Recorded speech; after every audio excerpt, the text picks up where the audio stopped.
सच जरूरी है। मथुरा के जवाहर बाग में पुलिस की मुठभेड़ में एसओ की मौत हुई, सीओ घायल। सिविल पुलिस के साथ पीएसी और आरएएफ मौके पर मौजूद। मुंबई के कोलाबा की इमारत में फिर भड़की आग। थोड़ी देर पहले आग पर काफी मशक्कत के बाद पाया गया था काबू। आग में फंसे 2 लोगों को सुरक्षित बाहर निकाला गया।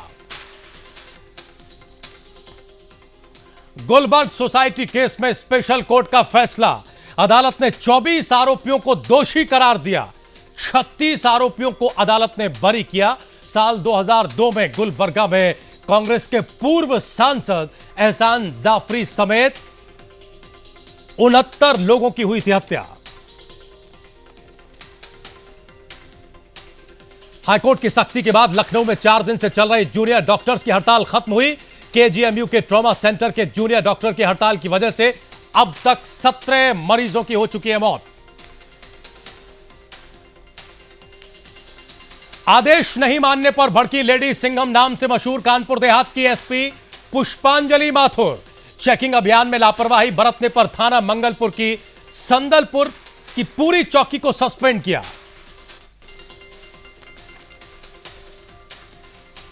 और वाराणसी में भ्रष्टाचार के खिलाफ जंग तेज हुई। रेलवे टिकट की कालाबाजारी के खिलाफ लोगों ने प्रदर्शन किया। रेलवे प्रशासन के खिलाफ जमकर नारेबाजी की।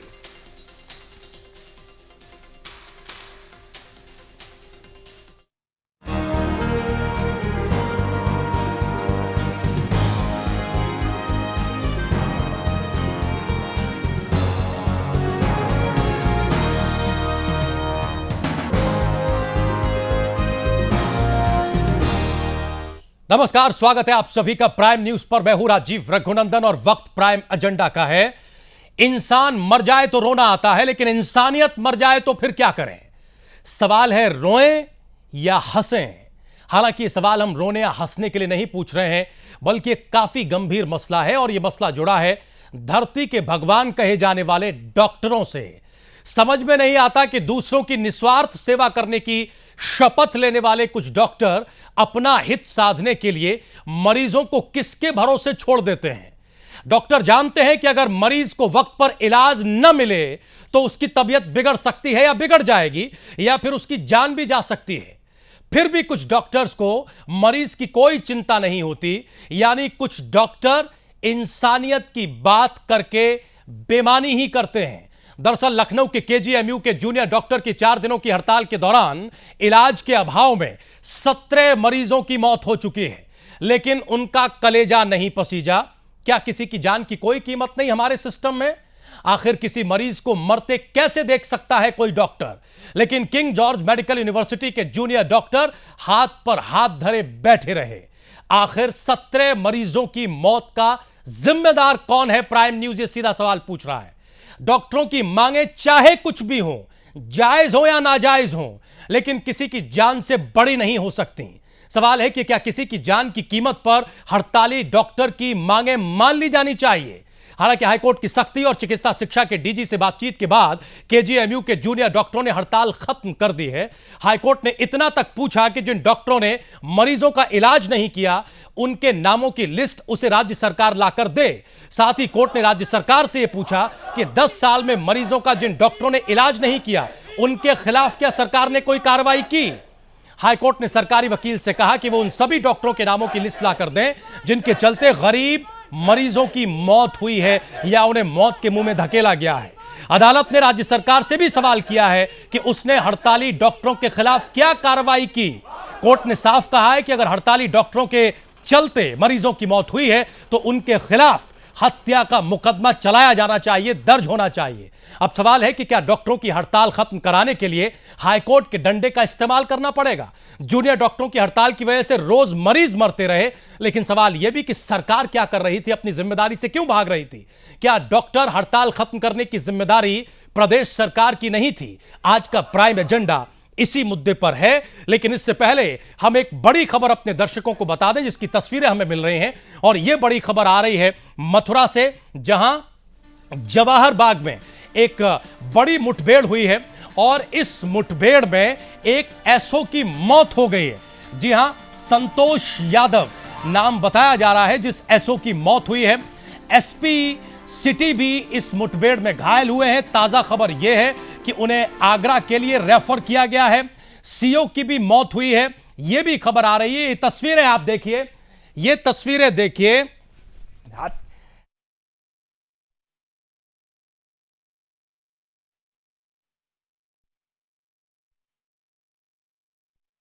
देखिए किस तरीके से घटना स्थल पर आग लगाई गई है। आगजनी की ये तस्वीरें हैं। जो पुलिसिया अमला है वो बेबस एक तरीके से वहां दिख रहा है।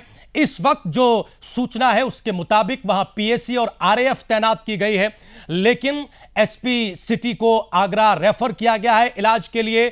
सीओ वहां घायल हुए हैं और थानाध्यक्ष की इस पूरी मुठभेड़ में मृत्यु हो चुकी है, मौत हो चुकी है। उनकी मौत की पुष्टि हो गई है। प्राइम न्यूज ने बाकायदा ADG law and order Lucknow से बातचीत की तो उन्होंने प्राइम न्यूज को देखकर इस बात की पुष्टि की है। एसओ संतोष यादव की वहां मौत हुई है। प्राइम न्यूज लगातार उत्तर प्रदेश की कानून व्यवस्था पर सवाल उठाता रहा है और प्रदेश की सरकार को अपनी जिम्मेदारी याद दिलाता रहा है। दादरी में भी इससे पहले एक एसओ की मौत हुई थी और आज ये तस्वीर मथुरा से आई है।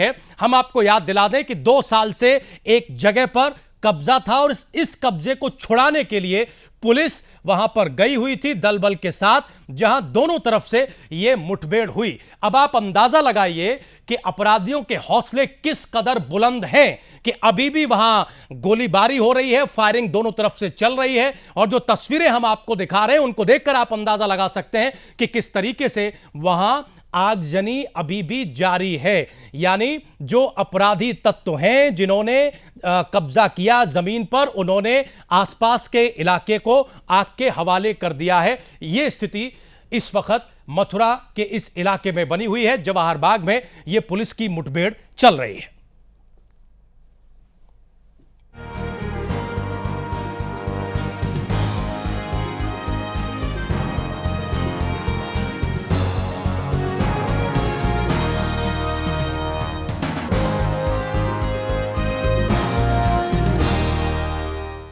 कानून व्यवस्था को मुंह चिढ़ाती मथुरा की इस तस्वीर पर हम चर्चा करना चाहते हैं, लेकिन दूसरा मुद्दा भी उतना ही महत्वपूर्ण है जिस पर आज हमने प्राइम एजेंडा की ये डिबेट रखी है कि धरती के इस भगवान को क्या हो गया है कि वो 17 मरीजों की जान की परवाह किए बगैर 4 दिन तक हड़ताल पर रहते हैं। सरकार अपनी जिम्मेदारी से सोई रहती है, हाईकोर्ट को इंटरवीन करना पड़ता है। हाईकोर्ट डॉक्टर, जूनियर डॉक्टरों को फटकार लगाती है, सरकार को फटकार लगाती है, तब जाकर हड़ताल का जो डेडलॉक है वो खत्म होने पर आता है। लेकिन इस सारी प्रक्रिया में वो 17 बेकसूर जो सिर्फ मरीज थे, जो इलाज के लिए केजीएमयू पहुंचे थे, इलाज करवाना चाहते थे, वो अपनी जान से हाथ धो बैठते हैं। कई खास मेहमान हमारे साथ आज की इस डिबेट में हैं। हम अपने मेहमानों से आपका परिचय करा दें। हमारे साथ बहुजन समाज पार्टी के वरिष्ठ कार्यकर्ता, मीडिया के जाने माने चेहरे सुधींद्र भदौरिया साहब इस डिबेट में मौजूद हैं। सुधींद्र जी, बहुत स्वागत है। हमारे साथ अनिला सिंह जी, प्रवक्ता, नेता, भारतीय जनता पार्टी, इस डिबेट में जुड़ी हुई हैं। अनिला जी, आपका भी बहुत बहुत स्वागत है। केसी जैन साहब, प्रदेश सचिव, प्रवक्ता, समाजवादी पार्टी, हमारे साथ जुड़े हुए हैं। जैन साहब, आपका भी बहुत बहुत स्वागत है। डॉक्टर देवाशीष शुक्ला जी हमारे साथ जुड़े हुए हैं। आप एचओडी हैं आरएमएल लखनऊ के, मनोचिकित्सा विभाग को आप देखते रहे हैं और यह भी हमें जानकारी दी गई है कि ये जो संगठन है जिसने हड़ताल की, इससे भी आपका जो है संबंध रहा है। डॉक्टर नीता शर्मा, कांग्रेस पार्टी की प्रवक्ता, नेता, अब से थोड़ी देर में हमारे साथ जुड़ेंगी। और बहुत ही सम्मानित वरिष्ठ पत्रकार राजा रिजवी साहब लखनऊ से हमारे साथ जुड़े हुए हैं। हम सीधा सवाल जैन साहब आपसे लेना चाहते हैं, ये जो 17 मौतें हुई, इनकी जिम्मेदारी किसकी है सर? क्या राज्य सरकार हाथ पर हाथ धरे बैठी रही और इस हड़ताल के नीचे 17 जानें चली गईं?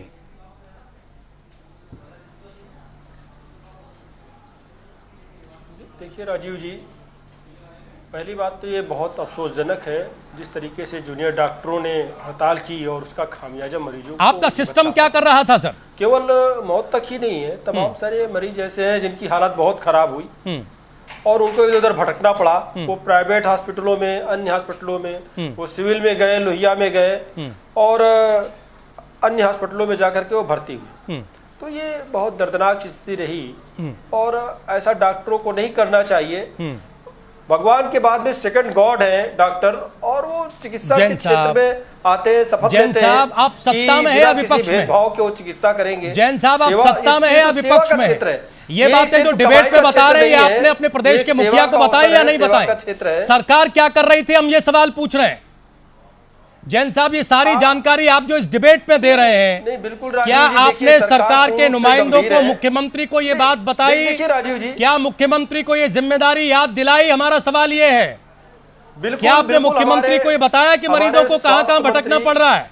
हमारे स्वास्थ्य राज्य मंत्री भी वहां पहुंचे। क्या जैन साहब पहुंचने से कुछ नहीं होता? वही बता रहा हूं, जैन साहब, पहुंचने से कुछ नहीं होता।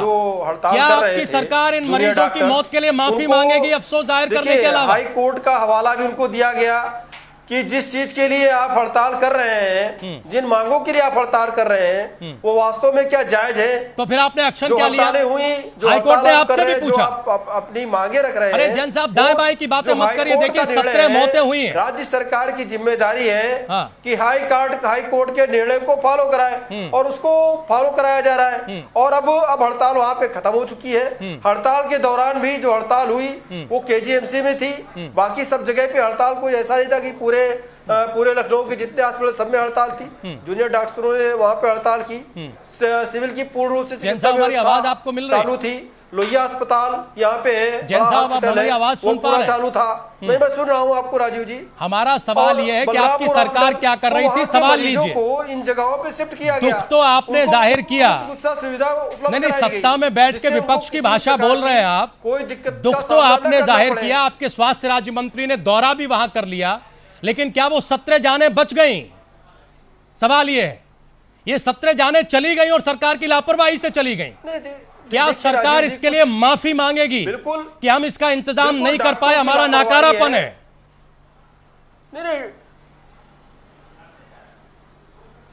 राजीव जी, हमने बताया आपको कि और जितने भी हॉस्पिटल हैं सब में चिकित्सा सुविधा पूर्ण रूप से चालू रही। फिर भी चले गए। पे जो मरीज थे उनको नहीं, फिर भी ये 17 जानें चली गई। स्थिति में आपने बता दिया जिम्मेदारी खत्म।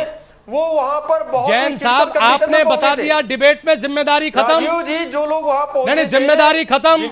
सवाल यह है कि इन 17 मौतों का जिम्मेदार कौन है? क्या इतनी संवेदना आपके भीतर है कि इसकी जिम्मेदारी आप लें? पहुंचने की क्या इतनी संवेदना है आपके भीतर कि आप इसकी जिम्मेदारी लें? ये बताइए। आप सत्ता में है या विपक्ष में है? ये बताइए। ये 17 लोग मरे कैसे? नहीं, क्या ये लापरवाही के शिकार नहीं हुए? और हमारी जो जिम्मेदारी है उसका पूर्ण से निर्वहन किया गया है। कहां निर्वहन हुआ? कहां निर्वहन हुआ, ये बताइए। क्या इन 17 मरीजों को इलाज मिला? क्या इन 17 मरीजों को इलाज मिला? सर बताइए। राजीव जी, हमने आपको बताया कि जो अन्य जगहों पे चिकित्सा व्यवस्था है, सिर्फ KGMC एक हॉस्पिटल लखनऊ का नहीं है, और जितने भी हॉस्पिटल हैं वहां के यहाँ पे जो मरीज थे, जो इस तरीके से जो OPD में आ रहे थे या ऑपरेशन की कंडीशन में थे, उनको दूसरी जगह पे शिफ्ट करके उनको पूर्ण चिकित्सा व्यवस्था उनके लिए उपलब्ध कराई गई। और साथ में सिर्फ जूनियर डॉक्टरों की हड़ताल थी, जो सीनियर डॉक्टर थे उनकी हड़ताल नहीं थी। पूर्ण चिकित्सा व्यवस्था उन्हें उपलब्ध कराई गई। उसके बाद आदेश दे करके। देखिए जैन साहब और बाकी सारे पैनलिस्ट भी, दरअसल कई बार इस बात की बड़ी आलोचना होती है मीडिया के भीतर भी और मीडिया के बाहर भी कि स्टूडियो में बड़ा चीखने चिल्लाने का माहौल बन जाता है। लेकिन दुर्भाग्यवश स्थिति यह है हमारे सिस्टम में कि बगैर चीखे चिल्लाए काम भी नहीं चलता, और कई बार तो चीख चिल्ला के भी हमें सही और माकूल जवाब नहीं मिलता। जैन साहब आज जिस तरीके से रिएक्ट कर रहे हैं, पूरा पैनल इस बात से सहमत होगा कि यह साफ पता चल रहा है कि उनके पास कोई जवाब नहीं है। ये 17 मौतें कैसे हुई, 17 मरीजों को इलाज क्यों नहीं मिला, इनके इस तर्क के बावजूद। सुन लीजिए जैन साहब, सर सुन लीजिए जरा। आपके इस तर्क के बावजूद कि लखनऊ में बाकी अस्पताल खुले थे, जैन साहब आपके इस तर्क के बावजूद कि लखनऊ में बाकी अस्पताल खुले थे और आप चिकित्सा सुविधा मुहैया करवा रहे थे और आपके मंत्री महोदय ने वहां का दौरा किया था, आज का सच तो यह है कि इस प्रदेश में चिकित्सा लापरवाही की वजह से 17 मौतें हो गई। इस पर आपको सोचना चाहिए और अपनी संवेदनहीनता पर रोना चाहिए, अफसोस जाहिर करना चाहिए। हम बाकी पैनल को शामिल करते हैं। सुजिंद्र भदौरिया साहब, अब सुन लीजिए सर, सुन लीजिए, पूरे दर्शक देख रहे हैं। आपका जो फटा हुआ पोस्टर है और जो संवेदनहीनता है वो दिखाई दे रही है, सभी दर्शकों को दिखाई दे रही है। सारे पैनलिस्ट को दिखाई दे रही है। कोई तर्क इसको ढक नहीं सकता। सुधींद्र भदौरिया साहब, इन्होंने डॉक्टर से अपील की, मंत्री जी ने दौरा कर लिया, लखनऊ के अस्पताल खुले थे, हाईकोर्ट को इंटरवीन करना पड़ा, इनकी जिम्मेदारी खत्म, यही कहना चाह रहे हैं ये? सहमत है पूरा पैनल? खुद आप सहमत हैं इससे? क्या एक सरकार की इतनी जिम्मेदारी होती है भदौरिया साहब? देखिए, पूरे उत्तर प्रदेश की सरकार के बारे में समय समय पर हमारी पार्टी की राष्ट्रीय अध्यक्ष बहन मायावती जी ने और हमारे जैसे तमाम कार्यकर्ताओं ने इस बात को रेखांकित किया है कि उत्तर प्रदेश में जंगल राज है, और जंगल राज का सबसे बड़ा प्रतीक ये जो आपने अभी बताया वो था, जहां पर दर्जनों लोगों की जान चली गई है बिना इलाज में, और कितने सैकड़ों लोग करहा रहे होंगे इधर से उधर। मैं ये कह दूं, ये केवल लखनऊ की घटना नहीं है जी। आपने और मीडिया ने पहले भी गोरखपुर में ऐसा ये इंसिडेंट्स दिखाया, कानपुर में दिखाया गया, उत्तर प्रदेश के तमाम बड़े शहरों में, छोटे शहरों में इस तरह की घटनाएं पहले भी हॉस्पिटल्स के अंदर हो चुकी हैं। और मैं एक चीज और मैं रेखांकित करना चाहता हूं, जिसके बारे में आपने शुरू में उल्लेख किया था कि उत्तर प्रदेश की पहचान अब जंगल राज और गुंडा राज से हो गई है, पूरी तरह से मोहर भी लग गई। जब पुलिस के अफसरों को भी मारा जा रहा है, आप बतला रहे हैं कि मथुरा के अंदर एसओ को मार दिया गया, एसएसपी घायल हैं, सीओ को गोली लगी है वो भी घायल हैं, तो क्या उत्तर प्रदेश की संवैधानिक मशीनरी पूरी तरह से चरमरा नहीं गई है? क्या इस समय इस सरकार को संवैधानिक भदौरिया जी, जो आपके मशीनरी के संवेदना सुन लीजिए जैन साहब, सुन लीजिए, किस तरह से सुन लीजिए, पूरा मौका आपको मिलेगा। सुन लीजिए एक बार, भदौरिया साहब को पूरा करने दीजिए सर। सुन लीजिए, सुन लीजिए सर, सुन लीजिए, आरोप प्रत्यारोप की बात नहीं है। देखिए, ये आपकी संवेदना कहां चली जाती है? सुन लीजिए जैन साहब एक बार, भदौरिया जी पूरा करिए। देखिए, ऐसा है, ये मैं पहली बार नहीं कह रहा हूं, उत्तर प्रदेश में सभी विपक्ष की पार्टियों ने इसको कह रखा है। अखिलेश यादव के पिताजी ने श्री अखिलेश यादव के बारे में दर्जनों मौकों पर कहा है, और उसके बावजूद भी वो बेशर्मी से मुख्यमंत्री बने हुए हैं, सरकार में पर बैठे हुए हैं। मैं समझता हूं थोड़े दिन की और बात है, इनकी बेशर्मी भी लोग उसका एक इतना कड़ा जवाब देंगे कि ये हमेशा हमेशा के लिए इन पर पानी फिर जाएगा। अनिला सिंह जी, इन 17 मौतों का जिम्मेदार कौन है? क्या सरकार को इसकी जिम्मेदारी नहीं लेनी चाहिए? क्या सरकार और उसके सिस्टम को इतनी संवेदना नहीं दिखानी चाहिए? क्या इन तर्कों की आड़ में अपनी जिम्मेदारी से सरकार बच नहीं सकती जो केसी जैन साहब दे रहे हैं? राजीव जी, मैं केसी जैन साहब का बयान सुन रही थी आपके चैनल पर, और मुझे बहुत दुख हुआ। दुख इसलिए हुआ क्योंकि ये बारंबार इस चीज़ को जस्टिफाई कर रहे थे कि जो मेडिकल कॉलेज है उसके अलावा जितने भी अस्पताल हैं वहाँ वो काम कर रहे थे। मेरी आवाज़ इको कर रही है, तो जी जी बोलिए, हम सुन रहे हैं। क्या ये जस्टिफाई करना चाहते हैं कि जो 16-17 मौतें हुई हैं, इलाज नहीं मिल पाया उनको सही समय पे, मात्र ये कहने से कि मेडिकल कॉलेज में हड़ताल जरूर थी पर बाकी जो अस्पताल थे वो अपना काम कर रहे थे, और उसके बाद जो है मुझे कहीं पर भी कोई शिकन इनके चेहरे पे दिखाई नहीं दे रही है। इनके से मेरा मतलब है पूरी की पूरी सरकार के चेहरे पे कि शिकन दिखाई नहीं दे रही है। ये प्रदेश जहाँ पे 28% जो जनता है गरीबी रेखा से नीचे रहने वाली जनता है, बहुत मजबूरी में जो है अपना इलाज करवाने के लिए वो निकलती है, और वो भी सरकारी अस्पतालों में। और वहाँ पे जब हड़ताल होती है और जो संवेदनहीनता सरकार और मैं कहूँगी इन जूनियर डॉक्टर्स द्वारा भी दिखाई जाती है, ऐसे में गरीब जाए तो कहाँ जाए। ये सरकार कहती है कि हम श्री राम मनोहर लोहिया जी के पदचिन्हों पर चलने वाले सरकार हैं। राम मनोहर लोहिया जी की तो आइडियोलॉजी ये बिल्कुल भी नहीं थी। यहाँ गवर्नर को इंटरवीन करना पड़ा। उन्होंने रिक्वेस्ट करी जूनियर डॉक्टर से कि आप लोग हड़ताल खत्म कर दीजिए, वापस आ जाइए, इलाज करिए, गरीब मरीज जो हैं वो मर रहे हैं। पर मुझको समझ में नहीं आता है, ना तो गवर्नमेंट मुझे बहुत ज्यादा प्रोएक्टिव नजर आई इसमें, और मैं ये कहती हूँ कि ये जो डॉक्टर्स हैं ये रक्षक का रूप हैं, परंतु जो रौद्र रूप इन्होंने अपनाया इसमें कितनी इनकी गलती है, कितनी इनकी सरकार की गलती है, ये सब हम जानते हैं। मुझे ये चैनल पर बैठकर बोलने की आवश्यकता नहीं है, परंतु जो समाजवादी पार्टी है ये एक्सपर्ट है भाई से भाई को लड़ाने में। जब ये शिक्षा मित्रों को तो परमानेंट करते हैं, उनकी उन्नति करते हैं, और वहाँ पे बीटीसी जो प्रशिक्षु हैं उनको बिल्कुल समाप्त कर देते हैं। एक ही परिवार में दो भाई, पता चला एक शिक्षा मित्र है, दूसरा बीटीसी प्रशिक्षु है, आपस में लड़ बैठे, एक दूसरे के दुश्मन हो गए, कारण समाजवादी पार्टी सरकार। तो ये सरकार जो है अनिला जी विषय अलग हो जाएगा। हम सिर्फ इस गैर जिम्मेदाराना रवैये और इस संवेदनहीनता पर चर्चा कर रहे हैं जिसकी भेंट ये 17 मरीज चढ़ गए हैं। हम रिजवी साहब के पास जाएं और डॉक्टर देवाशीष हमारे साथ मौजूद हैं, उन्हें हम इस चर्चा में शामिल करें। धरती के इस भगवान को क्या हो गया इस सवाल के साथ। हम जरा नीता मिश्रा को जोड़ लें। पार्टी कोई भी मौका ठीक है सर, ठीक है, मौका कोई राजनीतिक दल नहीं चूकता है, लेकिन सरकार को तो मौका नहीं चूकना चाहिए और इस तरह से मरीजों की जान से खिलवाड़ नहीं करनी चाहिए। जैन साहब सवाल ये, राजनीति खूब करिए लेकिन कम से कम मरीजों का तो ख्याल करिए। ठीक है, डॉक्टर नीता मिश्रा, क्या उत्तर प्रदेश में ये संवेदनहीनता का सबसे बड़ा उदाहरण है, जहां डॉक्टर भी एक तरफ और सरकार भी एक तरफ, किसी को कोई परवाह नहीं। जैन साहब सुन लीजिए, डॉक्टर नीता मिश्रा सुन लीजिए। अनिला जी हो गया, आरोप प्रत्यारोप में रही, हम आज जरा मरीजों की चिंता करना चाहते हैं। डॉक्टर नीता मिश्रा, जिस तरह से ये सरकार वहां पर जिस तरह से पहली बार तो सत्ता में आई और दूसरी बात जिस तरह से हाईकोर्ट ने आपसे भी पूछा है कि आपने हड़ताल खत्म करवाने के लिए क्या किया। जैन साहब हाईकोर्ट का दूसरा सवाल भी सुन लीजिए।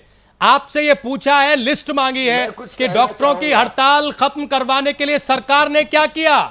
4 दिनों में राज्यपाल महोदय को चिट्ठी लिखनी पड़ी, डॉक्टरों से अपील करनी पड़ी, मुख्यमंत्री को पत्र लिखा। देखिए क्या किया आपकी सरकार ने, सवाल ये है। अब सुन लीजिए, बैठक की गई, उनसे बातचीत की गई और जो सीनियर कार्रवाई क्या की आपने, वैकल्पिक इंतजाम क्या किए। डॉक्टर नीता को सुन लीजिए। जैन साहब मैं पूछना चाहती हूँ, डॉक्टर नीता, जैन साहब सुन लीजिए, डॉक्टर नीता को सुन लीजिए। आप यहाँ पर कितनी भी आर्ग्यूमेंट्स क्यों ना पेश करें, लेकिन जो उन परिवार के सदस्यों से पूछे जिनके घर के लोग 17 मौतें जिनके घर में हुई हैं, आज जिस संवेदनहीनता के साथ आप लोग अपने यहाँ पर बयान प्रस्तुत कर रहे हैं, या प्रदेश के अंदर जिस तरह से माननीय मुख्यमंत्री जी के यहाँ से बयानबाजी हो रही है, मैं यही कह सकती हूँ कि उत्तर प्रदेश का इस समय हाल बद से बदतर हो चुका है। गरीबों की तो वहाँ दूर दूर तक सुनवाई नहीं। आप गांव में जाइए, वहां पर जितने भी प्राथमिक चिकित्सालय हैं उनकी दशा देख लीजिए। और सबसे ऊंचे स्तर पर अगर हम केजीएमसी की बात करते हैं तो आप ही सोचिए राजीव जी कि सरकारी अस्पताल में वो तबका आता है जो बहुत ही गरीब, जिसके पास कोई और साधन नहीं होता अपनी चिकित्सा के लिए। बिल्कुल ठीक। और बहुत आशा लेकर के वो लोग यहाँ आया करते हैं। जिस तरह से इस हड़ताल को सरकार के द्वारा उसको डील किया गया है, ये इसकी जितनी भी निंदा की जाए वो कम होगी। और सरकार को और उनके मंत्री को, स्वास्थ्य मंत्री को आज इसी वक्त नैतिक आधार पर उन्हें अपना इस्तीफा जल्द से जल्द देना चाहिए और कड़ी से कड़ी कार्रवाई होनी चाहिए। क्योंकि देखिए ये लोकतंत्र है, यहाँ हर एक को अपनी कहने की बात का पूरा हक है। तो अगर वो डॉक्टर लोग स्ट्राइक पे गए तो ये उनका हक था, लेकिन सरकार का क्या जिम्मेदारी सरकार की बनती थी, ये हमें सरकार को समझाना पड़ेगा, पूरे प्रदेश को समझाना पड़ेगा, इस देश को समझाना पड़ेगा। जैन साहब, ये 17 मरीजों की मौत आपके इस उत्तम प्रदेश को मुंह चिढ़ाती है। क्या जिम्मेदारी बनती है? ये जो आपका नारा है ना कि पूरे हुए वादे और अब है नए इरादे, ये इन्हीं नए इरादों को मुंह चिढ़ाता है और कटघरे में खड़ा करता है। ठीक है, हमें जरा रिजवी साहब को लाने दीजिए। सुदिंदर भदौरिया जी कुछ कहना चाहते हैं। जैन साहब सुन लीजिए, आप सरकार है प्रदेश में, जिम्मेदारी लेना सीखिए। आप प्रदेश में सरकार है जैन साहब, जिम्मेदारी लेना सीखिए। सरकार को डील करना आना चाहिए, आपकी सरकार को मामलों से डील करना नहीं आता। हमें जरा रिजवी साहब के पास आने दीजिए। वालों के पास जाके आप उनके आंसू पोंछिए, बजाय इसके कि यहाँ पर आप दलील दे रहे हैं। हमें जरा रिजवी साहब के पास जाने दीजिए। डॉक्टर नीता मिश्रा, रजा रिजवी साहब, यही है वो उत्तम प्रदेश जो हमें विज्ञापनों में दिखाई देता है, यही वो नए इरादे हैं जो हमें इस घटना, दुर्घटना या इस संवेदनहीनता में दिखाई दिए हैं, जहां प्रदेश का सरकारी सिस्टम 17 मरीजों की जान नहीं बचा पाता?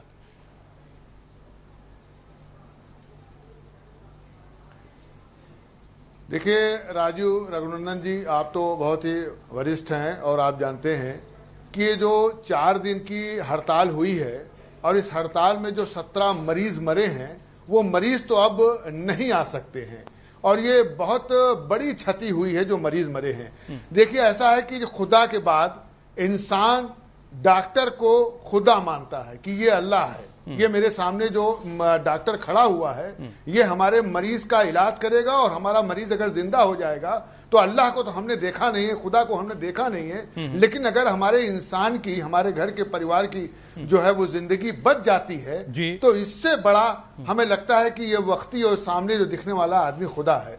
लेकिन जो लोग मरे हैं, ये सरकार में मैं कहना ये चाहता हूं कि मुख्यमंत्री जी खुद स्वास्थ्य मंत्री हैं, उनके पास डिपार्टमेंट है, 3 राज्य मंत्री हैं स्वास्थ्य के, और आप समझिए कि राज्यपाल को 29 तारीख को राज्यपाल से डॉक्टर मिले और मिलने के बाद राज्यपाल ने मुख्यमंत्री जी को पत्र लिखा कि भाई ऐसा है कि डॉक्टरों की बात सुनी जाए। डॉक्टरों की बात सुनने की बात है जो सुनी गई, सरकार ने सुना, उसके बाद हाईकोर्ट ने इंटरवीन किया और आपने देखा कि हाईकोर्ट ने इंटरवीन करने के बाद बस भदौरिया साहब आ रहे हैं, बस सर बिल्कुल आ रहे हैं, रिजवी साहब की बात पूरी हो। 10 साल में कौन कौन से डॉक्टर हैं जिन्होंने इलाज नहीं किया है। और दूसरी बात मैं ये कहना चाहता हूं कि ऐसे सरकार जो है वो शिक्षा मित्र के लोगों की बात सुन के उनकी तनख्वाहें बढ़ाती है, जैसे अभियंताओं की बात सुन के उनको बढ़ाती है, टीचर्स नौकरी में रखते हैं, तो ये मुद्दा उठा क्यों? डॉक्टर हड़ताल पे गए क्यों? ये सबसे बड़ा बात है कि क्यों गए। सरकार को इस पर संज्ञान लेना चाहिए। अगर टीचर की तनख्वाह बढ़ाई, अगर टीचर 7 दिन बच्चे को नहीं पढ़ाएगा तो बच्चा मर नहीं जाएगा।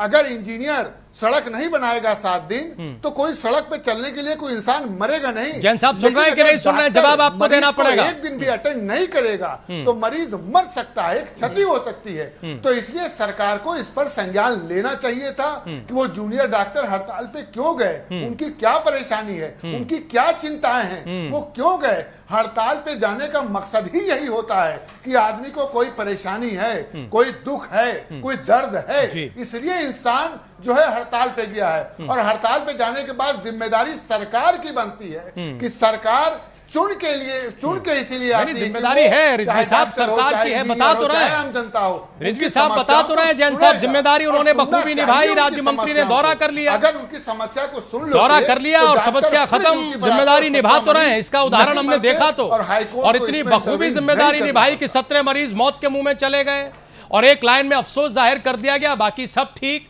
हम भदौरिया साहब से सुन लेते हैं वो कुछ कहना चाह रहे हैं, उसके बाद जैन साहब से जवाब लेंगे। हम डॉक्टर देवाशीष को भी शामिल करना चाहते हैं। ये कहना कि सब और हॉस्पिटल खुले हुए थे, राम मनोहर लोहिया और सिविल जी, आप समझिए पूरे प्रदेश से जितने भी हॉस्पिटल हैं, चाहे वो सरकारी हो चाहे गैर सरकारी हो, वहां से ट्रामा सेंटर के लिए ही मरीज भेजे जाते हैं, रेफर किए जाते हैं। वहां के जो सरकारी पर्चे होते हैं, प्राइवेट पर्चे होते हैं, उस पर डॉक्टर ट्रामा सेंटर केजीएमसी के लिए रिफर करता है और रिफर करता है तो बाकायदा लिख के भेजता है, क्योंकि जानता है कि ट्रामा सेंटर में केजीएमसी में जो मशीनें हैं वो बड़ी महंगी मशीनें हैं, वहां जो डॉक्टर हैं वो अच्छे तरीके से इलाज करते हैं, इसलिए पूरे प्रदेश के लोग केजीएमसी में ज्यादा आते हैं, राम मनोहर लोहिया में सिविल में कम जाते हैं। सुदिन भदौरिया जी को सुन लेते हैं। रिजवी साहब सुदिन भदौरिया जी की बात सुन लेते हैं, बहुत देर से रिएक्ट करना चाहते हैं, डॉक्टर देवाशीष के पास जाए। बहुत ईगो भी होता है, लेकिन उन ईगो को डॉक्टरों को नीचे रखना ठीक है। रिजवी साहब ठीक है, भदौरिया साहब शपथ लेकर के आते हैं कि हम मरीजों का इलाज करेंगे, वो शपथ कहां चली जाती है जब वो एमबीबीएस बनते हैं, वो डॉक्टर बनते हैं। रिजवी साहब ठीक है, भदौरिया साहब देखिए, उत्तर प्रदेश में ये जो स्वास्थ्य विभाग का काम का दिवालियापन है उससे ये पता चलता है, क्योंकि मुख्यमंत्री स्वयं स्वास्थ्य मंत्री हैं, वो संपूर्ण रूप से एक विफल मुख्यमंत्री हैं। कानून व्यवस्था के मामले में मैं फिर से दोहराऊंगा तो इन लोगों को परेशानी होगी, क्योंकि जब जेलों के अंदर हथियार उठाए जा रहे हैं, मथुरा में पुलिस के लोगों को मारा जा रहा है, जगह जगह पे थानों पे पीटा जा रहा है लोगों को, चाहे दादरी हो चाहे उत्तर प्रदेश के तमाम अन्य स्थान हो, तो वहां के अब जिम्मेदारी बन जाती है महामहिम गवर्नर साहब की एक रिपोर्ट बनाकर भेजें यहाँ पर कि ये संवैधानिक मशीनरी, देखिए उत्तरांचल में तो ये सरकार तो वहां पर चुनी हुई सरकार थी, बिना कारण भी वहां पर राष्ट्रपति का शासन लगा सकते हैं। जहां पूरी तरह से वास्तव में संवैधानिक मशीनरी फेल हो चुकी है, तो मैं समझता हूं यहां कहीं ना कहीं केंद्र में और इन लोगों की भी जिम्मेदारी बन जाती है, महामहिम गवर्नर की भी जिम्मेदारी बनती है। जब ये पूरी सरकार पूरी तरह से फेल हो चुकी है तो ये भी अपनी जिम्मेदारी से हट रहे हैं और वो तो अपनी जिम्मेदारी का निर्वहन कर ही नहीं रहे हैं। तो एक तरह से ये जो फिक्स मैच का जो चेहरा है ये भी हम लोगों के सामने साफ आता। ठीक है सर, एक छोटा सा ब्रेक लेने की यह मजबूरी है, लेकिन ब्रेक के उस पार जब हम लौटेंगे तो डॉक्टर देवाशीष शुक्ला के पास चलेंगे और हम ये समझने की कोशिश करेंगे कि धरती के भगवान को क्या हो गया, वो क्यों इस सौदेबाजी के चक्कर में पड़ा है, उसे उस मरीज का दर्द क्यों नहीं मालूम है, जबकि ये जानता है कि हम इलाज नहीं करेंगे तो इसके लिए स्थिति भयानक हो जाएगी, भीषण हो जाएगी, इसकी जान भी जा सकती है, लेकिन फिर भी वो हाथ पर हाथ धरे बैठा है। एक छोटा सा ब्रेक, तुरंत हाजिर हो रहे हैं।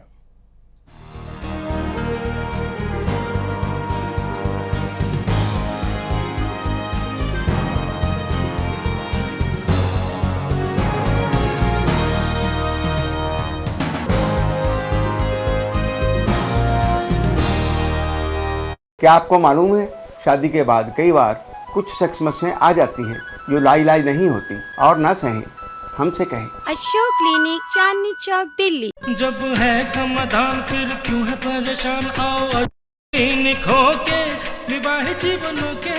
अशोक क्लिनिक, चांदनी चौक, दिल्ली।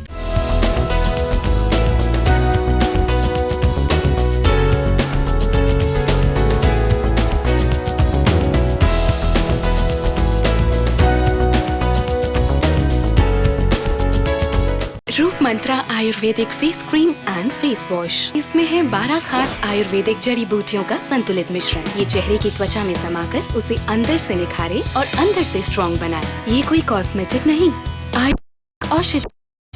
प्रियंका भारती? हाँ। ए शारदा, विमल, हरिया, सब इधर आओ। ये प्रियंका, बहुत नाम है इनका। अपनी इज्जत और स्वच्छता की खातिर अपने लगन के दूसरे दिन ससुराल छोड़ने की हिम्मत दिखाई और अपने मर्द से शौचालय बनवाने की मांग की। सुना उसने? जब सोच और इरादा नेक हो तो सब सुनते हैं, जैसे इसके मर्द ने सुना। स्वच्छ भारत मिशन, एक कदम स्वच्छता की ओर। आप भी अपने घर में शौचालय बनवाएं और इस्तेमाल करें। जहाँ सोच वहाँ शौचालय। मैं नहीं चाहती कि मेहनत मैं करूं और प्रॉफिट कोई और ले जाए। मैं नहीं चाहता कि मैं किसी और के लिए काम करूं। मुझे बॉस बिल्कुल पसंद नहीं, मैं खुद बॉस बनना चाहता हूं। मैं बिजनेस करना चाहता हूं मगर मेरे पास पैसा नहीं। मुझे अपना बॉस बिल्कुल पसंद ही है। अपना बिजनेस करना तो एक सपने जैसा ही है, कभी कभी सपने सच भी हो जाते हैं जनाब। यदि आप में है वो उत्साह और जुनून तो हम सच करेंगे आपका सपना। प्रॉफिट आपका, बिजनेस आपका और शुरू करके देंगे हम। तो लॉग इन करें goodluckayurveda.com पर और सच करें अपना सपना।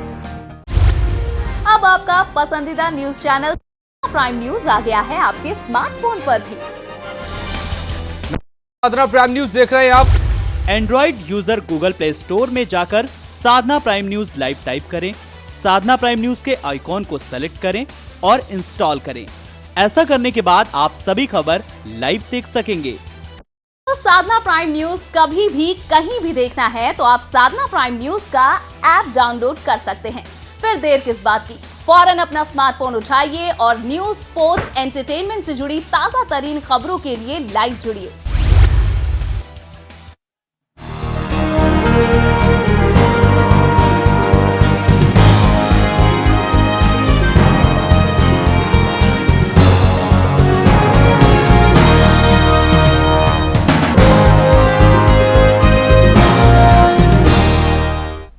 ब्रेक के बाद एक बार फिर से आप सभी का स्वागत है। प्राइम एजेंडा देख रहे हैं आप और प्राइम एजेंडा में आज हम समझने की कोशिश कर रहे हैं कि धरती के इस भगवान को क्या हो गया है, क्यों हैंडलिंग में इस प्रक्रिया को पूरा कराने में सरकार नाकाम रह रही है। और सबसे बड़ा सवाल यह कि केजीएमयू में जूनियर डॉक्टर के हड़ताल की वजह से जिन 17 मरीजों को मौत के मुंह में जाना पड़ा, उनकी जिम्मेदारी कौन लेगा।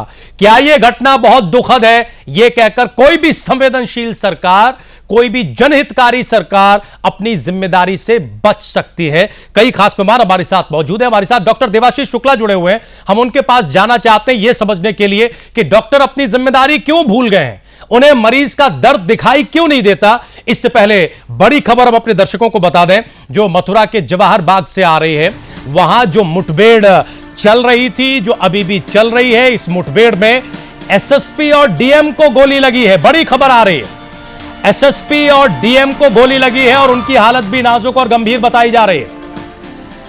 एसएसपी और डीएम को इस मुठभेड़ में गोली लगी है, उनकी हालत गंभीर बताई जा रही है।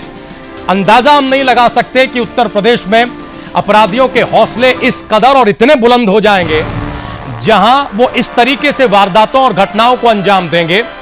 एक जमीन पर पिछले 2 साल से दबंगों का कब्जा था। पुलिस उस कब्जे को हटाने के लिए गई, लेकिन वहां जब दोनों तरफ से फायरिंग शुरू हुई तो उस फायरिंग में एसओ की डेथ हो चुकी है, उनकी मौत हो चुकी है, यह कंफर्म हो गया है।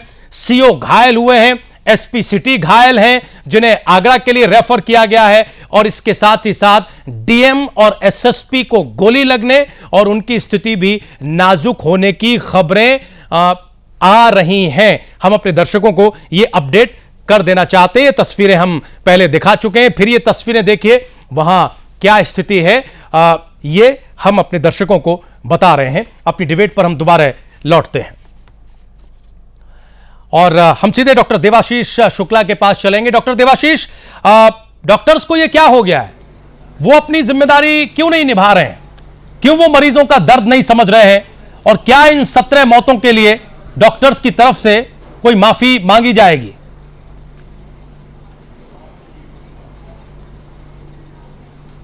देखिए राजीव जी, सर्वप्रथम तो मैं ये बताना चाहता हूं कि डॉक्टर्स भी एक इंसान है।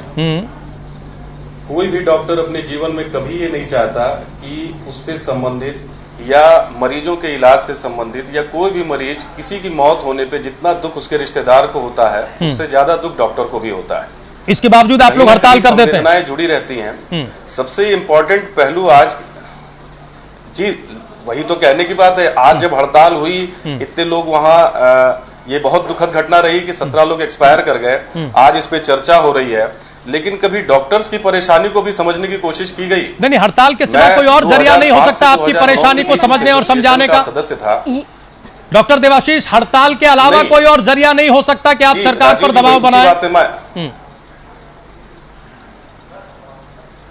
सर, उसके लिए देखिए, हम लोग बुद्धिजीवी वर्ग से लोग हैं राजीव जी। मैं सुन रहा हूं। मैं ये बात कहना चाह रहा हूं जी। हेलो जी जी, हम सुन रहे हैं डॉक्टर देवाशीष, बोलिए, हम सुन रहे हैं। मैं ये बात कहना चाह रहा था कि ये हड़ताल के अलावा जी, हम लोगों के यहाँ हड़ताल के पहले सर, इसके पहले अपने संबंधित अधिकारियों को इसके बारे में पत्र लिख के बताया जाता है। 48 घंटे 50 घंटे इसका समय दिया जाता है कि हमारी समस्याओं को आप तत्काल उस पर कार्रवाई करें। उसके बाद भी हम लोगों की ओपीडी जो सेवाएं होती हैं उसको ब्रेक करने की लोग कोशिश करते हैं। इमरजेंसी सेवाएं अंतिम समय तक बहाल रखी जाती है ताकि किसी भी तरीके से सरकार तक और संबंधित अधिकारियों तक इसकी खबर पहुंचे। जब कहीं पर कोई सुनवाई नहीं होती है तो लास्ट में जाकर हड़ताल पर बाध्य होते हैं लोग। और जब हड़ताल शुरू होती है तो फिर वो ठीकरा पूरा डॉक्टरों के ऊपर आ जाता है कि डॉक्टर जी देखिए शुक्ला जी, मैं इस बात हो गए हैं, डॉक्टर इलाज नहीं कर रहे। जितना दर्द डॉक्टरों को है, हेलो नहीं, ये कैसा दर्द है डॉक्टर देवाशीष, जहां दर्द तो है लेकिन मरहम लगाने की जो जिम्मेदारी आप पर है वो मरहम आप लगाते नहीं। नहीं, दर्द है, ये कैसा दर्द है? और अब आपके इस दर्द ने क्या उन परिवारों को दर्द में नहीं डुबो दिया जो जीवन भर कभी खत्म नहीं होगा? जो जूनियर नहीं, बिल्कुल सही कह रहे हैं। इस हड़ताल का ये पहलू बिल्कुल नहीं होना चाहिए था कि जिससे मरीज को इलाज ना मिले। ये एक बहुत दुखद घटना है और ये बिल्कुल कोई डॉक्टर इसको इस चीज पे एग्री नहीं करेगा कि हम हड़ताल करके मरीजों का इलाज ना करें। फिर भी ऐसा हो रहा है, अभी आप लोग अभी फिर भी ऐसा हो रहा है, एग्री करें या न करें, 17 मौतें हुई है डॉक्टर देवाशीष। डॉक्टर देवाशीष, 17 मौतें हुई हैं, आप एग्री करें या न करें। लेकिन उसके बावजूद भी हड़ताल बिल्कुल सही कह रहे हैं आप, लेकिन उसके बावजूद भी कई डॉक्टरों ने छुप कर इलाज किया है। जूनियर डॉक्टरों ने भी इलाज किया है सर वहां पर। वो आज समाचार पत्रों में भी इन चीजों का आया, ऐसा नहीं है। लेकिन सबसे बड़ी समस्या यह है कि अगर फौरी तौर पे तत्काल इन सब चीजों पे कार्रवाई हो जाए तो कोई भी डॉक्टर और जो डॉक्टर 48 घंटे 72 घंटे लगातार ड्यूटी करते हैं, गोरखपुर मेडिकल कॉलेज में इंसेफेलाइटिस वार्ड में अगर एक डॉक्टर ड्यूटी कर रहा है, वो सुबह से शाम तक वो सिर्फ इंजेक्शन लगाते लगाते पूरा उसकी कमर टेढ़ी हो जाती है। इंसेफेलाइटिस वार्ड की स्थिति है। लेकिन अब उस दर्द को भी समझने की जरूरत है। नहीं, हम आपके दर्द पर भी चर्चा कर लेते हैं सर, आपके दर्द पर भी चर्चा कर लेते हैं। डॉक्टर नीता कमेंट करना चाहते हैं, फिर हम भदौरिया साहब के पास जाएंगे। मतलब मरीजों से डील करने में तो ये सरकार नाकाम है ही, वाया डॉक्टरों की परेशानी पर भी सरकार का कोई फोकस नहीं है। आप मोटा मोटी ये बात कह रहे हैं, इसलिए आपको ये रास्ता अख्तियार करना पड़ रहा है। डॉक्टर नीता मिश्रा, रिस्पॉन्ड करें। मैं 2-3 चीजें कहना चाहूंगी। एक तो शुक्ला जी, मैंने पहले भी कहा था कि हड़ताल वगैरह करना इस लोकतंत्र में एक तरह से सबने अपना हक मान लिया है, तो चलिए आपने हड़ताल करी। दूसरी बात, इस सरकार का रवैया ये हो गया है, प्रदेश सरकार का, कि जब तक आंदोलन ना हो, हड़ताल ना हो, जो जितनी भी इंपॉर्टेंट ड्यूटीज हैं उससे लोग दूर ना हो जाएं, जब तक उनकी सुनवाई नहीं होती। यहां तक तो मैं, चलिए शुक्ला जी, आपसे सहमत हूं, लेकिन एट द सेम टाइम आपकी नैतिक जिम्मेदारी एक डॉक्टर की क्या बनती है? क्या आप आज कह रहे हैं कि आखिर वो क्या करते? अब आप उन परिवार के सदस्यों से पूछिए कि वो क्या करेंगे, जिनके परिवार के 17, देखिए हड़ताल पे जाना था तो इसमें कोई बुराई नहीं थी, लेकिन एक साथ सारे जूनियर डॉक्टर हड़ताल पे बैठ जाएं, ये सरासर गलत था। डॉक्टर सुधींद्र भदौरिया, क्या जो बात डॉक्टर देवाशीष कह रहे हैं सर वो गले उतरती है? मैं केवल इतना कहूंगा, देखिए ऐसा है कि जो डॉक्टर्स हैं वो, उनको ये चीज तो समझनी चाहिए कि कानून और हमारा देश का नियम कायदे भी ये कहते हैं कि जो एसेंशियल सर्विसेज हैं, खास तौर से मेडिकल सर्विसेज हैं, इनके लिए कुछ अलग नियम कायदे बनाए गए हैं। और मैं ये भी कहना चाहूंगा कि इनकी अपनी समस्याएं जरूर हैं, पर समस्याओं को इस तरह से नहीं देखना चाहिए कि आपने जिम्मेदारियों से हटते हुए लोगों की वहां मौत हो रही है और फिर भी वो अपनी हड़ताल को जारी रखे हुए हैं। मैं ये भी कहूंगा एक और बात कि मुख्यमंत्री जी भी लापरवाह रहे हैं। उन्होंने उनको लिखा होगा, इन्होंने अनदेखा किया होगा और बार बार अनदेखा करने की वजह से इन्होंने किया। तो ये सारा का सारा उत्तर प्रदेश का जो जंगल राज है, जिसके बारे में कितना मैं कहूं, उसका ये पूरा का पूरा निचोड़ है उत्तर प्रदेश के अंदर जो मौजूदा अव्यवस्था फैली हुई है। डॉक्टर नीता जी, सुदीन जी, मैं इस बात से आपके साथ सहमत हूँ। बस जैन साहब आ रहे हैं, आप के पास अकस्मात नहीं हुई है, ये पूरे इतने दिनों से जो जिस तरह से डील किया सरकार ने इस हड़ताल को, वहां बहुत बड़ी कमी पाई गई है सरकार के अंदर। तो इसलिए कोई एक दिन की ये बात नहीं थी कि 17 मौतें हो गई, लगातार एक के बाद एक जिस तरह से इसको डील किया इतने दिनों में, वो बहुत गलत था और सरकार को इसकी जिम्मेदारी लेनी पड़ेगी, क्योंकि वहां की जनता जानना चाहती है कि यही इसी के लिए नहीं, कितनी ही चीजें आप गिना लीजिए आज सरकार में, किसी भी विभाग में चले जाइए, एक के बाद एक वहां सरकार पूरी तरह से नाकाम होती जा रही। और आज जो हुआ है, जिस तरह लगातार अपने आंखों पे एक चश्मा पहन के बैठी रही सरकार, अंधा चश्मा पिछले 4-5 दिन से, तो ये तो किसी भी तरह से इसको माफ नहीं किया जा सकता। सरकार की कार्यशैली पर तो सवाल उठ ही रहे हैं अनिला सिंह जी, लेकिन डॉक्टरों की जो हरकत है, उनका जो रवैया है, उस पर भी सवाल उठ रहा है। क्या डॉक्टरों का ये रवैया माफी के काबिल है? अपनी एक मांग के लिए या अपने एक दर्द के लिए बाकी 17 परिवारों को दर्द में डुबो दिया, क्या यह जायज है अनिला सिंह जी? देखिए राजीव जी, सबसे पहली बात तो ये है जो आपने शब्द का यहाँ पे प्रयोग किया, डॉक्टरों की हरकत, मैं हरकत शब्द से सहमत नहीं हूँ बिल्कुल भी। कहीं ना कहीं मैं डॉक्टर देवाशीष की बात का भी यहाँ पे सहमति देती हूँ उनकी बात का, कि हाँ डॉक्टर जो हैं बहुत ज्यादा वर्क प्रेशर में रहते हैं। अगर मैं उत्तर प्रदेश की बात करती हूँ तो 3,316 व्यक्तियों पर एक डॉक्टर मिलता है। ये जो पूरा केस है राजीव जी, ये मिस हैंडल्ड केस है, mishandled by the government of Uttar Pradesh. और क्यों? क्योंकि एक उनका फेलियर ऑफ सिस्टम है और दूसरा जो है अपने स्वार्थ के लिए, सेल्फिश मोटिव के लिए इन्होंने ये जो पूरा केस है उसको मिस हैंडल किया है और उसका खामियाजा जो है किसका सेल्फिश मोटिव है भुगतना पड़ा है। अनिला जी, किसका सेल्फिश मोटिव है? परिवार को भुगतना पड़ा है, उन 17 लोगों को जिनकी जान चली गई है भुगतना पड़ा है। दूसरी बात, आपकी ब्रेकिंग न्यूज मैंने देखी अभी अभी और मुझे बेहद दुख हुआ जिस प्रकार से वहां पे एक जो सरकारी अमला है, एक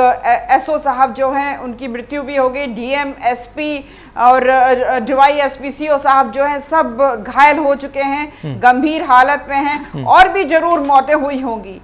इसमें बिल्कुल मैं कोई संकोच नहीं करूंगी ये कहने में कि उत्तर प्रदेश में जंगल राज नहीं, उत्तर प्रदेश जो है वो बनाना रिपब्लिक हो चुका है।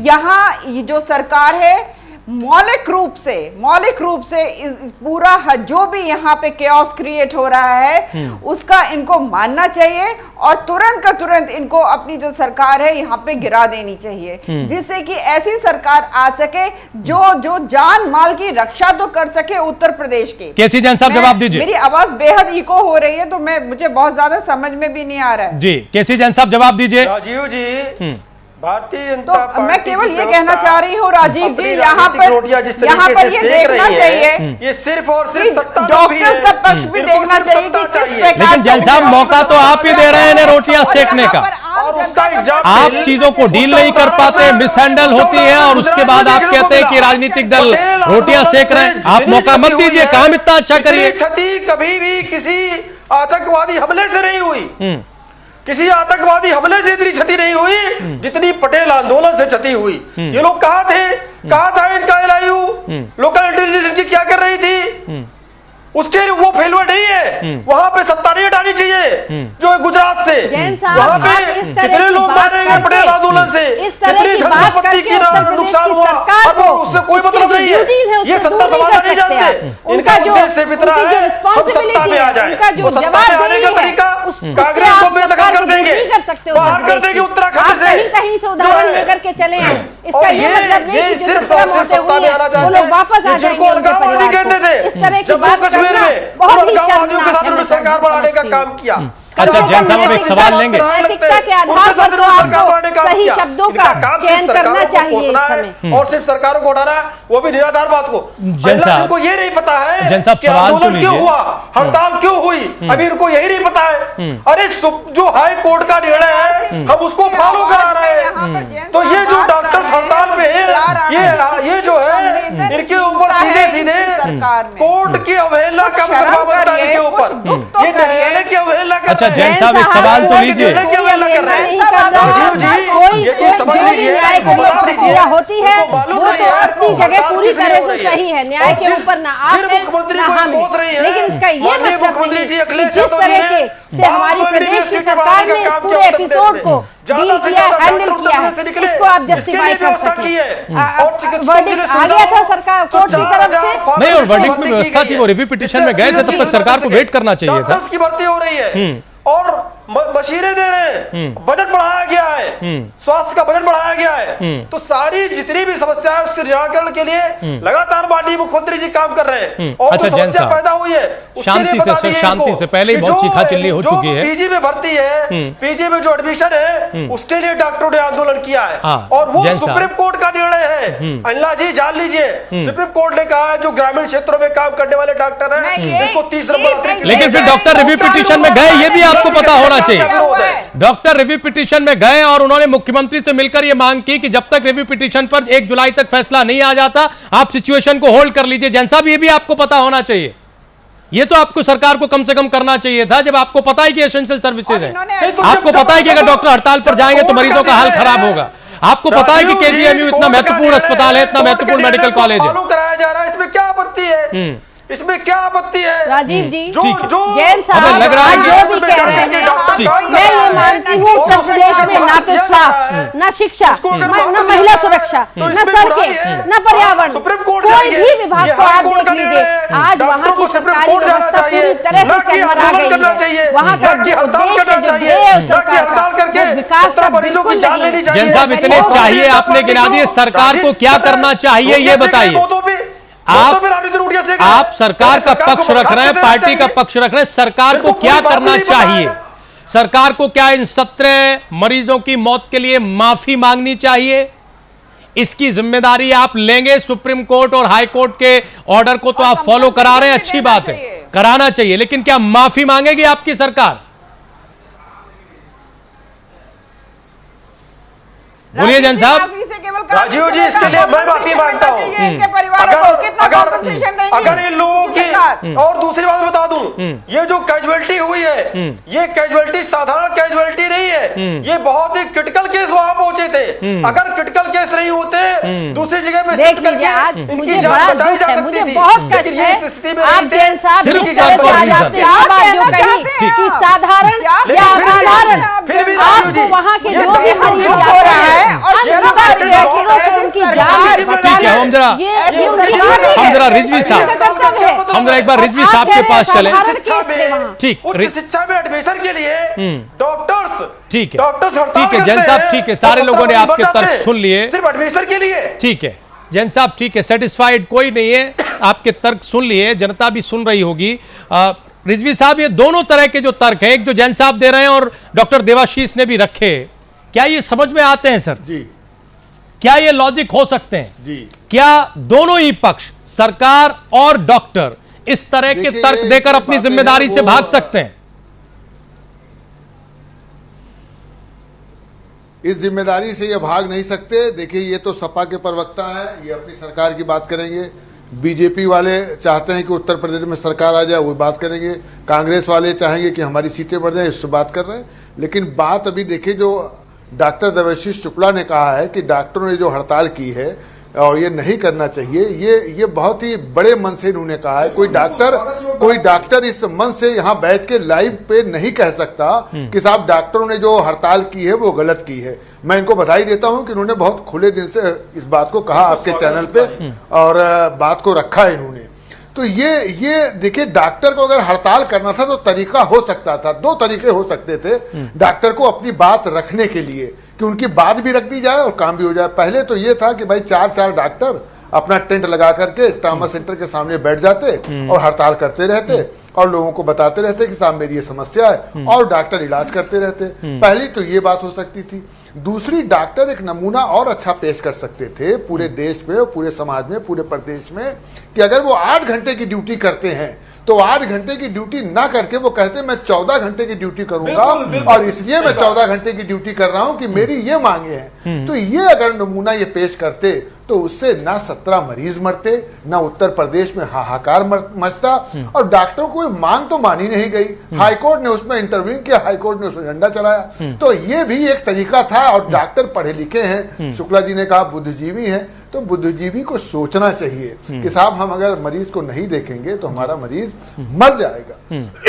तो डॉक्टर देवाशीष, जिम्मेदारी ज्यादा है। आपने बड़ी अच्छी बात कही राजू भाई कि धरती के भगवान है ये, और धरती की भगवानों की जिम्मेदारी है कि हम हड़ताल करें लेकिन मरीज का इलाज भी करें। इसी तरीके से अगर इलाज वो कर करके मरीज को स्वस्थ करके भेजते तो उनका एक अलग से नाम होता है, कि उनकी इज्जत होती समाज के अंदर, कि डॉक्टर अपनी बात भी कह रहा है और इलाज भी कर रहा है। अब डॉक्टरों को सोचना चाहिए कि हमें हड़ताल पे नहीं जाना चाहिए, क्योंकि आदमी की जिंदगी बहुत बड़ी चीज है। अगर किसी की जिंदगी चली जाती है तो उसके घर वालों से पूछिए, अगर कमाने वाला मर जाता है तो जो उसका परिवार है कितना परेशान होता है। ये डॉक्टर लोग कहते हैं संगदिल होते हैं भी। आपने बड़ी अच्छी बात कही शुक्ला जी ने कि साहब हम लोग भी जब मरीज वो मरता है तो हम लोग भी परेशान होते हैं। लेकिन मैंने देखा है प्राय ऐसा होता है कि डॉक्टर उस मनन से काम नहीं करते हैं। मैं आपको बताना चाहता हूं कि एक हॉस्पिटल में नाम नहीं लूंगा, मैं खुद गया, मैंने कहा मैं पत्रकार हूं, तो अच्छा पत्रकार हैं, ठीक है इलाज हो जाएगा। मतलब बहुत तरीके से वो अच्छे तरीके से डील नहीं करते। डॉक्टर देवाशीष छोटा सा कमेंट करिए सर, बेमन से काम, छोटा सा कमेंट 20 सेकंड में। डॉक्टर देवाशीष, तो मरीज नहीं मरेंगे, वो खाली ज्यादा से ज्यादा ये देखते हैं कि साहब इतना पैसा खर्च करके मैं डॉक्टर बनाऊं तो उतना पैसा क्यों ना मैं कमा लूं। जी डॉक्टर देवाशीष।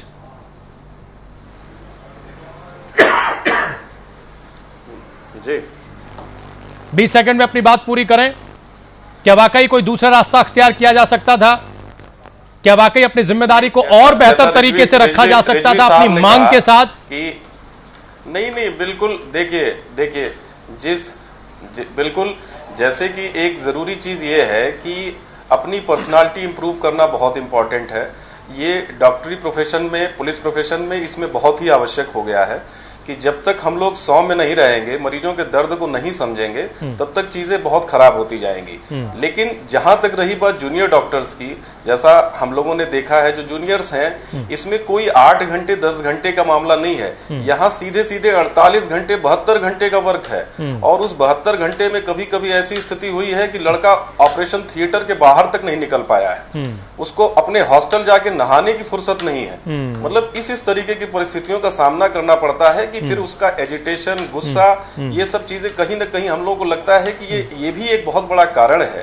तो इन चीजों के बारे में भी थोड़ा सोचने की जरूरत है। आपके कारण पर तो सरकार को सोचना चाहिए और सरकार सोचेगी, लेकिन आप लोगों ने जो किया उससे पिछले 4 दिन में 2000 मरीजों को लौटना पड़ा और तकरीबन 300 बड़े ऑपरेशन KGMU को टालने पड़े। डॉक्टर देवाशीष, ये अंदाजा आप लगाइए कि कितनी उम्मीद से डॉक्टर्स की तरफ जो मरीज है वो देखता है कि पर डे 5 से 7 हजार मरीज देखे नहीं, हम बिल्कुल आपकी जो तकलीफ है, आपका जो संघर्ष है, हम उसकी दिक्कत को समझते हैं, लेकिन सरकार तक अपनी बात को पहुंचाने के और बेहतर तरीके हो सकते हैं रिजवी साहब। और हम सिर्फ ये कहना चाहते हैं, जिससे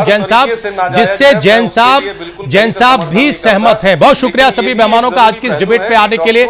अनला सिंह जी बहुत धन्यवाद, डॉक्टर नीता मिश्रा आपका बहुत बहुत शुक्रिया, रिजवी साहब आप जुड़े आपका धन्यवाद, जैन साहब आपका बहुत बहुत शुक्रिया, और साथ ही साथ डॉक्टर देवाशीष आपका भी बहुत बहुत शुक्रिया। उम्मीद ये करें कि आने वाले दिनों में इस तरह के हालात कम से कम न बने जहां लापरवाही की वजह से, इग्नोरेंस और हड़ताल की वजह से मरीज को अपनी जान से हाथ धोना पड़े। ऐसा प्रदेश तो कम से कम उत्तम प्रदेश नहीं हो सकता। प्राइम एजेंडा आज यहीं तक, कहीं जाइएगा नहीं, खबरें जारी हैं।